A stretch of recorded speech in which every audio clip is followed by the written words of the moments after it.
12 मागण्या मान्य झाल्या ओबीसी.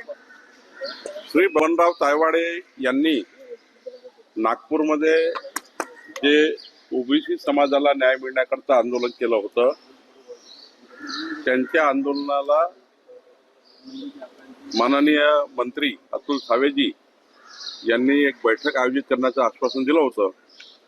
ती बैठक आज माननीय मंत्री अतुल सावेजी येणार आहेत आणि ज्या काही मागण्या आहेत त्याबद्दल शासन त्याच्याशी चर्चा करणार आहे.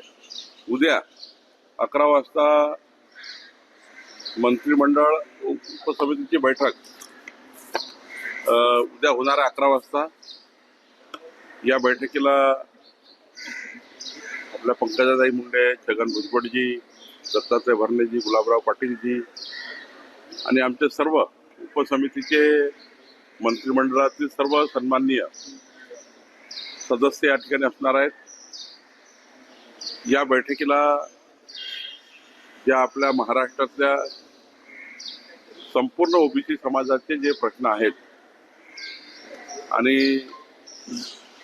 ज्या ज्या मागण्या आल्या आहेत किंवा जे काही संभ्रम आणि शंका भुजबळ साहेबांच्या असतील किंवा इतरत्र सन्माननीय मंत्रिमंडळातील सदस्याच्या असतील त्या आम्ही त्या ठिकाणी मी ऐकून घेणार आहे. भुजबळ साहेब न्यायालयात जाणार असं म्हटलंय ते.